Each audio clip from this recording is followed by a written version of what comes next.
ঘরের ভিতরে দুইটি সময় দুইটি সূরা পড়লে টাকার অভাব হবে না, আল্লাহ পাক রব্বুল আলামিন সম্পদের মালিক বানিয়ে দিবেন। আল্লাহ তাআলা চাইলে আপনাকে কোটিপতি বানাতে পারেন। অনেকে বলবেন হুজুর এই ধরনের কথা কেন বলেন?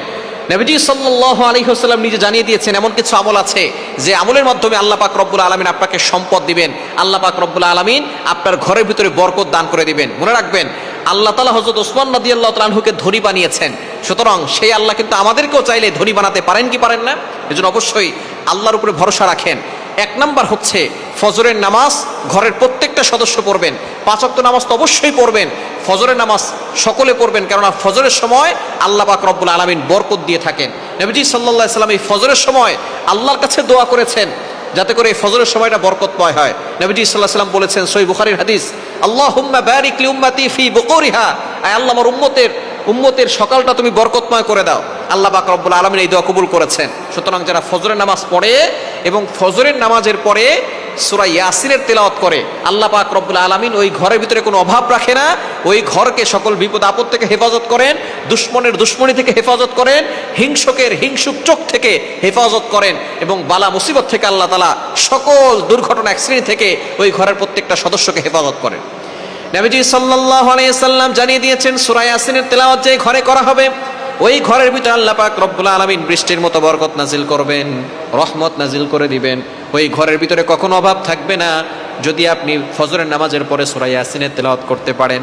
এজন্য 1 নাম্বার হচ্ছে ফজরের নামাজ প্রত্যেকটা ঘরের সদস্য পড়বে, আর 2 নাম্বার হচ্ছে অবশ্যই ফজরের নামাজের পরে সূরা ইয়াসিনের তেলাওয়াত করবেন। অনেকেই বলে হুজুর আমার দোকানে কোনো বরকত নাই, দোকানে শুধু লস। আপনার দোকানে ফজরের নামাজ পড়ে দোকান খুলবেন। আমরা এখন আমাদের সমাজের ভিতরে যেই ট্রেন্ডিং চলে গেছে যে 10টার সময় দোকান খুলে, শোরুমগুলো সব 10টার দিকে খুলে, ইহুদি খ্রিস্টানদের কৃষ্টি কালচার। নবী সাল্লাল্লাহু আলাইহি ওয়াসাল্লাম ফজরের সময়ের জন্য দোয়া করেছেন, আপনি আপনার দোকান ফজরের নামাজ পরে খুলবেন এবং সেখানে আপনি সূরা ইয়াসিনের তেলাওয়াত করবেন, দেখবেন আল্লাহ তাআলা আপনার ওই দোকানের ভিতরে এত বরকত দিবেন যে আপনি কল্পনাও করতে পারবেন না। 1 নাম্বার হচ্ছে সূরা ইয়াসিন। নাম্বার 2, 2 নাম্বার হচ্ছে সূরা ওয়াকিয়া, মাগরিবের নামাজের পরে সূরা ওয়াকিয়ার তেলাওয়াত করবেন। আপনি নিজেও করতে পারেন, আপনার সন্তান যে কোনো একজন করলেই হবে। কারণ আব্দুল্লাহ ইবনে মাসউদ রাদিয়াল্লাহু তাআলা তিনি যখন অসুস্থ হয়ে পড়লেন তখন খলিফা ছিলেন ওসমান রাদিয়াল্লাহু তাআলা আনহু। বাইহাকি শরীফের হাদিস, ওসমান রাদিয়াল্লাহু তাআলা আনহু তিনি গেলেন আব্দুল্লাহ ইবনে মাসউদ রাদিয়াল্লাহু তাআলা আনহুর কাছে, গিয়ে বললেন আপনি তো অসুস্থ, টেনশন করবেন না, আপনার মেয়েদেরকে আমি বাইতুল ফান্ড থেকে খাবারের ব্যবস্থা করব। আব্দুল্লাহ ইবনে মাসউদ রাদিয়াল্লাহু তাআলা আনহু ডাক দিয়ে বললেন, ইয়া আমিরুল মুমিনিন খলিফাতুল মুসলিমিন, বাইতুল ফান্ড থেকে আমার মেয়েদের জন্য খাবার দেওয়ার কোনো প্রয়োজন নাই, কেননা নবী আমাকে এমন কিছু শিক্ষা দিয়েছেন, আমি আমার সন্তানদেরকে কোরআন পড়া শিখিয়েছি, আমার সন্তানকে একটা সূরা শিখিয়েছি যে সূরা পড়লে ঘরে কোনো অভাব থাকবে না, আল্লাহ তাআলা গায়বীভাবে রিজিকের ব্যবস্থা করে দিবেন। আব্দুল্লাহ ইবনে মাসউদ রাদিয়াল্লাহু তাআলা বললেন, নবী সাল্লাল্লাহু আলাইহি ওয়াসাল্লাম বলেছেন যে ঘরে সূরা ওয়াকিয়া পড়া হয় সেই ঘরে কখনো বরকত কমে না, আল্লাহ পাক রব্বুল আলামিন গায়বীভাবে রিজিকের ব্যবস্থা করেন, আল্লাহ পাক রব্বুল আলামিন সম্পদের অভাব সেই ঘরে রাখেন না।